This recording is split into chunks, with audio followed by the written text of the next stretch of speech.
Je le disais en titre à présent, la page culture de ce magazine pour ce premier numéro. Je suis rejoint par Amadou Marcel Toto. Bonjour. Fousseli Kino, bonjour. Pour ce samedi, de quoi est-il question? Ce samedi, nous allons parler de Covid-19 et de la résilience des artistes face à cette épidémie. Quand on sait que le Covid-19 rime avec arrêt des activités grand public des artistes burkinabés, beaucoup se sont mobilisés, ils ont élaboré d'autres stratégies afin de rester en contact avec leurs fans. Les moyens privilégiés, à savoir les réseaux sociaux. Alors, artistes, chanteurs, artistes, musiciens, chanteurs et conteurs, ils proposent des petites scènes donc pour rester en contact avec leurs fans, comme je le disais. Nous allons suivre plutôt ce reportage.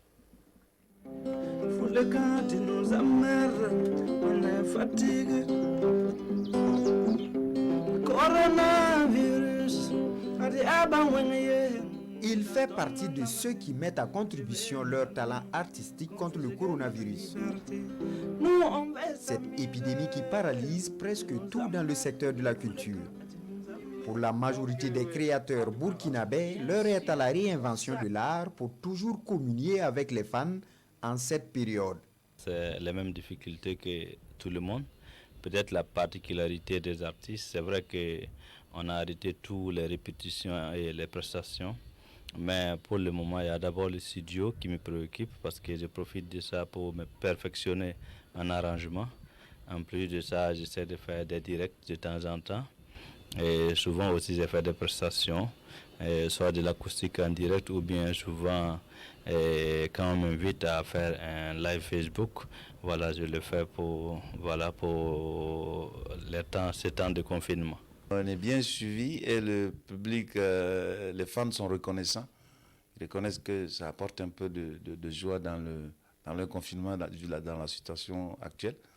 Le live, plus on joue, mieux c'est. Donc ça permet aussi à nous, à moi et mon groupe, de faire des arrangements, piano, guitare, tout simple. Et de toucher, de parler, de jouer sur la sensibilité des morceaux, les émotions qu'on dégage. Et on voit bien que les gens nous suivent un peu de partout, depuis l'Iran, depuis l'Irak, depuis l'Arabie Saoudite, d'un peu partout à travers le monde. Ils nous suivent, voilà. Et c'est aussi, pour nous autres, c'est une découverte, nous autres, les old school. Voilà. Dans son centre culturel, l'artiste Patrick Cabré et ses collaborateurs montent chaque jour des projets dans ce sens, mais avec une autre dimension. Le concept, c'était déjà de comment repenser la scène vivante, arriver à produire des petites formules qui vont rejoindre les gens chez eux. C'est-à-dire que la formule est vraiment toute simple, c'est faire de telle sorte que les arts rejoignent les gens chez eux, à petit nombre, ça peut être dans leur salon, ça peut être dans leur jardin, dans leur petit quartier, afin de se dire, voilà, le jour où on ne pourra plus se réunir à 20 000 personnes, qu'est-ce qu'on va faire ? Donc on essaie de consolider ça en ce moment de confinement, aussi de consolider en donnant en fait des supports visuels à certains artistes pour leur permettre d'être plus visibles sur le net ou ailleurs. Vous savez, dans mon village, 2 mois après le mariage, si la femme ne commence pas à faire comme ça, on lui pose la question. Mon ami, c'est comme...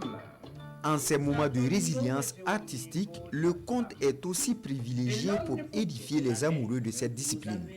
Une création du conteur professionnel KPJ. Nous avons essayé de voir qu'est-ce qu'on peut sortir pour permettre à toutes les personnes confinées à travers le monde de pouvoir passer le confinement sans stresser, sans toutes les formes de pression qui existent. Donc c'est pour cette raison que nous avons essayé d'ajouter un plus-value à notre métier en allant sur le téléphone des enfants, sur le téléphone du monde, sur les téléphones de toutes les personnes confinées, dans les écrans, dans les téléphones, dans les télés, pour parler aux gens.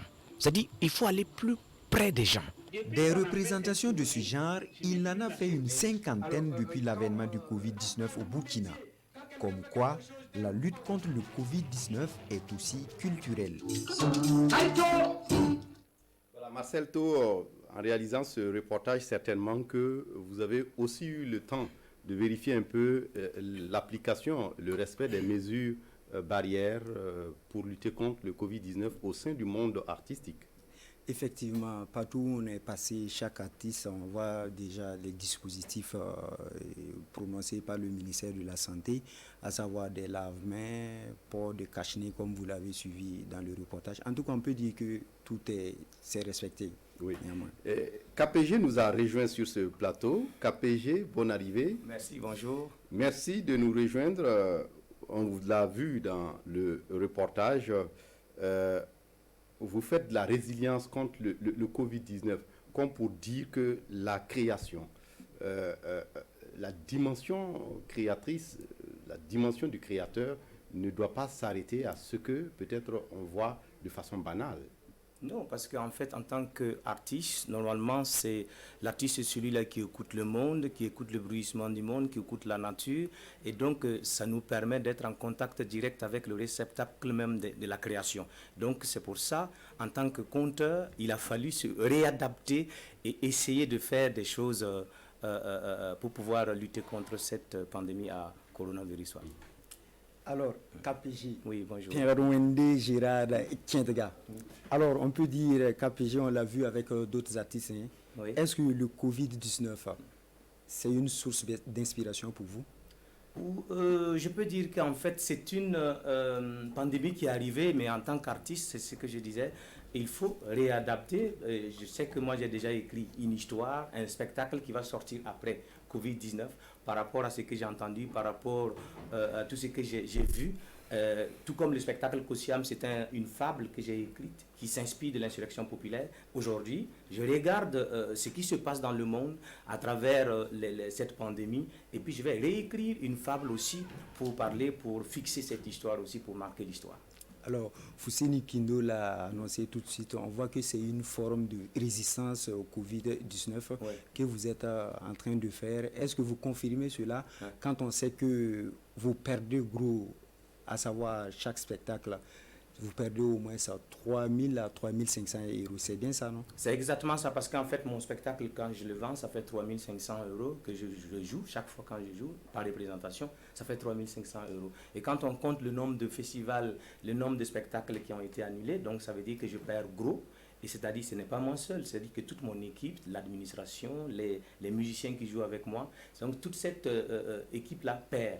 Et donc, vraiment, c'est un coup pour l'ensemble du milieu artistique en général. Ouais.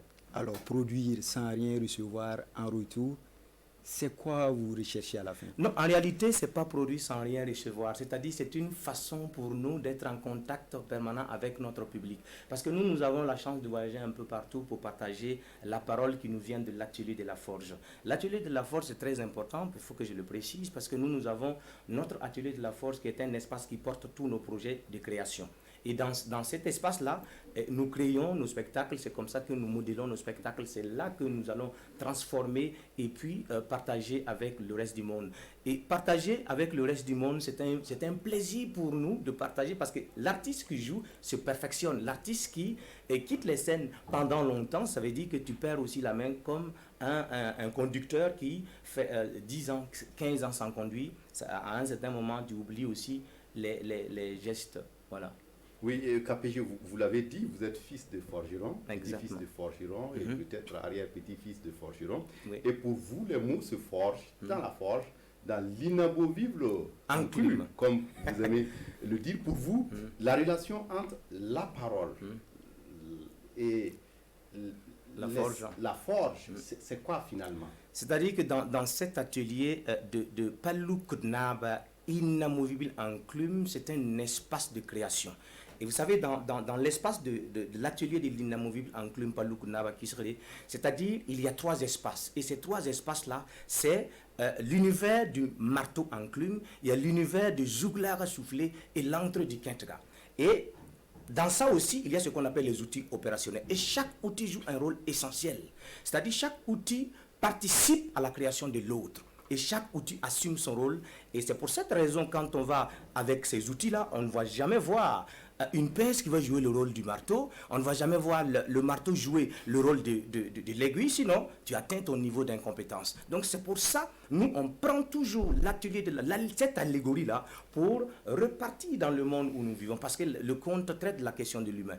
Et étant donné que nos ancêtres ont réfléchi à une philosophie de vie, à des métaphores, à des symboliques, comment nous, on peut mettre ces symboliques et ces métaphores-là au service de la société qui est en crise? Donc c'est pour cette raison, nous, on a mis notre savoir pour permettre à toutes les personnes confinées, même étant confinées, de vivre dans la joie et dans la bonne humeur sans stresser. Est-ce qu'on peut dire au commencement était le forgeron? Au commencement, moi j'ai l'habitude de dire ça et puis les gens disent que j'exagère, parce que l'entité suprême crée. C'est un créateur. Le forgeron aussi est un créateur. Donc nous pouvons dire que nous sommes tous des créateurs. Donc au commencement était la forge, et puis la fin est la forge aussi. Oui, et le forgeron qui forge les mots pour en faire des contes, et aujourd'hui, comment ça se comporte? Parce qu'il n'y a pas 10 ans, le conte n'était pas très apprécié sous nos latitudes, en termes de spectacle, en termes de rentabilité artistique. Oui, moi je pense qu'en fait, c'est ce qu'on a toujours dit, qu'en fait, notre société aujourd'hui a tendance à oublier que les traditions portent en nous des réponses à nos solutions. Aujourd'hui, si moi je suis content, c'est parce que c'est la fonction pédagogique, même ludique du conte qui m'a ramené à moi-même, à ma propre culture. C'est ça qui m'a permis de comprendre que nos parents avaient une philosophie de vie. C'est ça qui m'a permis de pouvoir réhabiliter en fait notre histoire, l'histoire de la forge. C'est ça qui m'a permis aussi de transmettre en fait ces histoires que je fais avec notre public. Voilà. KPG, on va vous donner rendez-vous certainement sur Facebook, oui, et les réseaux sociaux, oui, pour continuer ces échanges. Merci. Et les séances de racontage, merci, de narration que vous faites. Oui. Merci d'être venu répondre merci à nos questions.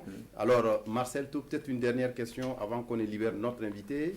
Voilà, peut-être pas une question comme ça. Oui. Je vois qu'il y a une lueur d'espoir. Oui.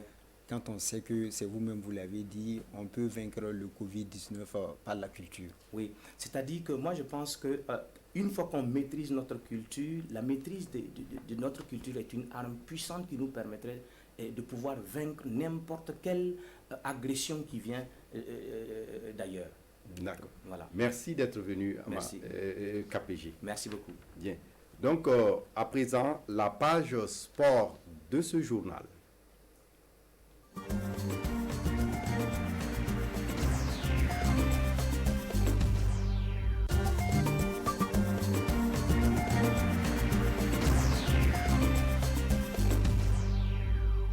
Et pour cette page sport, je suis rejoint par Jérôme Tiendrebego du service sport de la télévision du Burkina. Jérôme, bonjour. Bonjour Fousseni Kino, bonjour à tous les téléspectateurs. C'est un plaisir de vous retrouver. Et donc, c'est vrai, avec Covid-19, il n'y a pas plus d'activités sportives, il n'y a plus d'activités sportives, je veux dire, à proprement parler dans les stades et autres aires de jeu, mais il y a quand même du sport dans la rue.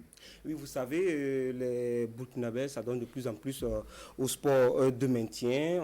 Il y a quelques jours, on a reçu un coup de fil nous disant qu'il y a de l'affluence extraordinaire au parc Bangrouéro, des gens qui viennent pour faire le sport de maintien dans cette période de Covid-19. Donc on a voulu voir un peu, on a voulu aller constater. Malheureusement, on n'a pas pu avoir l'autorisation parce que vous savez qu'aujourd'hui, quand vous voulez intégrer un milieu comme ça, il faut quand même un minimum d'examen pour pouvoir intégrer, pouvoir avoir accès donc au parc. Nous n'avons pas pu l'avoir, mais nous avons voulu voir ailleurs. Vous savez, il y a le joli monument qui est derrière vous, de Ouaga 2000. Donc, le monument des martyrs. Voilà, c'est un lieu de sport. Nous avons voulu aller voir si le constat est le même là-bas. Une de nos équipes est donc allée sur le lieu. Le constat n'est pas tout à fait ça. Et on va suivre le constat que nous ont rapporté Souleymane Sanou et Mariam Ouattara. Monument aux héros nationaux, il est 17h30. En d'autres temps, cette place ne désemplissait pas. Et pour cause, bon nombre de Ouagalais y pratiquent le sport au quotidien. Parmi ces adeptes du sport, les membres de l'association Sport Academy qui y tenaient leur séance d'aérobic 1 heure par jour. Mais ça, c'était avant l'avènement du Covid-19. Ça vaut au moins 6 ans qu'on est ici. Voilà. Et nous développons du sport pour tous.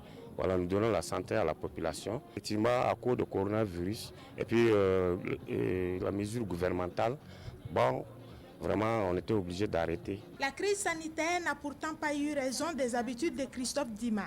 Depuis 3 ans, il pratique la marche à quelques encablures du monument aux héros. J'aime le sport. Voilà, j'ai été ancien footballeur, même si je ne peux pas aller loin. Et je me dis quand même que bon. Et de par mon âge encore, je me dois encore de perpétuer. À côté de ses habitués, il y a les sportifs circonstanciels comme Oskina Tapsoba. En attente d'un heureux événement, elle pratique la marche à pied depuis 2 mois. Je marche, ça me plaît de marcher, faire le sport. Quand je viens chaque jour, je fais 5 tours du terrain avant de partir à la maison. Outre ces adeptes de la marche, il y a ceux qui ont opté pour un sport plus collectif, comme le football. 5 soirs par semaine, Dieudonné Kaboré et ses camarades se frottent sur ces terrains. Une habitude qu'ils ont gardée nonobstant la crise sanitaire, puisqu'il faut rester en jambes malgré l'arrêt des différents championnats. Pour l'instant, on n'a pas encore eu de cas suspects ici, donc pour l'instant, c'est ce qui nous facilite les choses.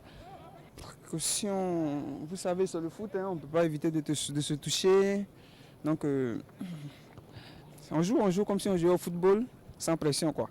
Seulement, le reste là, Dieu pour voir. C'est pas comme l'Europe, quoi. En Europe, tu peux rester à la maison, mais tu as tout ce qu'il faut pour rester en forme. Oh, nous, si on reste à la maison 1 semaine, vous voyez, pour les plans, c'est difficile. Donc, on sort souvent, on court. Quand il n'y a pas de foot, souvent on joue. La course, la marche, le football, les arts martiaux ou même la corde à sauter, les Ouagalais s'adonnent de plus en plus au sport malgré le Covid-19 et son corollaire des restrictions.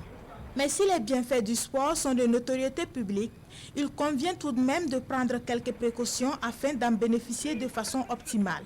Lorsque l'intensité de ce que vous pratiquez comme activité physique ou sportive est modérée, vous avez tous les atouts. Mais au contraire, lorsque vous pratiquez une activité sportive ou activité physique intense, très intense, vous avez l'effet contraire, en ce sens que ça va diminuer la production des lymphocytes et au lieu de renforcer votre système immunitaire, ça va diminuer et bonjour les infections. Donc il faut pratiquer le sport, mais il faut pratiquer une activité sportive d'intensité modérée. Et si vous n'aviez pas l'habitude de faire du sport, le docteur Séré soutient que cette période de Covid-19 n'est pas le meilleur moment pour commencer. Lorsque vous avez un syndrome grippal c'est quoi? C'est la toux, c'est la fièvre, c'est le rhume, les éternuements, la fatigue. L'activité physique et sportive est contre-indiquée en ce moment. Voilà, parce que le virus peut attaquer le cœur, provoquer ce que nous appelons généralement une myocardite. Et qui parle de myocardite parle de troubles du rythme et la mort subite. L'autre conseil du docteur Séré est de se référer toujours à un médecin avant de se lancer dans la pratique de quelque sport que ce soit. Jérôme, il n'y a pas que seulement le sport de rue, mais il y a aussi du nouveau dans la course à la présidence de la Fédération burkinabé de football. Absolument. Vous savez, 2020, c'est une année électorale, pas seulement pour la Fédération de football, mais pour toutes les fédérations, la trentaine de fédérations donc, au Burkina. Et pour le football particulièrement qui cristallise donc les attentions, il y a eu deux épisodes jusque-là. L'annonce de la candidature donc de Amadou Traoré et aussi le refus de la hiérarchie du président sortant, Sita Sangaré, donc de lui accorder l'autorisation de briguer un troisième mandat. C'était là jusque-là les deux épisodes jusqu'à il y a eu une récente date. Voilà, il y a eu le troisième épisode qui ne sera sans doute pas le dernier, l'annonce de la candidature de Lazare Bansé. Lazare Bansé qui est un monsieur très connu dans le milieu du football. Il était PCA, donc le président du comité d'administration de l'Étoile filante de Ouagadougou, un des clubs légendaires donc, de la capitale. Alors, la question qu'on se pose, est-ce le candidat du camp Sita, parce que jusque-là, il y a cette bipolarisation-là, le camp Sita Sangaré, le camp Amadou Traoré. Est-ce que c'est le candidat du camp Sita, d'autant plus que Lazare Bansé est un conseiller du président Sita Sangaré, mais cela n'explique pas qu'il soit forcément le candidat, parce qu'on sait que Amadou Traoré aussi était candidat de Sita Sangaré en 2016. Cela n'a pas empêché de vouloir vouloir se présenter face à Sita Sangaré n'eût été le problème de documents qu'il y a eu. Mais ce qu'il faut dire, c'est que dans cette configuration actuelle-là, on a deux hommes et deux situations de vision, parce que Lazare Bansé, lorsqu'il a fait sa déclaration par écrit, a montré qu'il a tiré expérience de ce que Sita Sangaré a construit pendant les 8 ans qu'il a passé donc à la tête de la Fédération burkinabé de football, et qu'il va s'inscrire dans la continuité. Alors qu'on sait que de l'autre côté, Amadou Traoré, forcément, c'est la rupture. Oui. Et quelle est la date de cette élection? Il faut dire que c'est un processus qui va aboutir à une AG ordinaire et aussi élective le 27 juin, normalement, parce que vous savez que depuis le début du Covid-19, le ministère des Sports et des Loisirs a sorti une note pour suspendre toute activité sportive, y compris le processus donc, du déroulement de l'élection. Mais il faut dire que le processus va commencer avec la mise en place des ligues, les 13 ligues régionales. Et il y a un conseil électoral qui est déjà mis en place à la dernière Assemblée générale en 2019 et qui devrait superviser, donc mener les travaux. Ce conseil-là est présidé par l'ancien président de la fédération, M. Zambéné Théodore Sawadoro. Donc les ligues seront mises en place. Ça devait être fait depuis fin mars, mais avec la situation qu'on vit, ça n'a pas été effectif. Donc on attend de voir si la date du 27 est tenable ou pas. Oui, et peut-être un tour du côté de la lagune Évrier, il y aura certainement changement à la tête de la FIF, la Fédération ivoirienne de football cette année. Et bien sûr, vous savez que Augustin Sidi Diallo ne sera plus candidat à sa propre succession, et depuis que on parle d'élection à la FIF, en Côte d'Ivoire, Fédération ivoirienne de football, il y a 3 candidats qui sont là et qui font cavalier en tout cas dans cette course-là.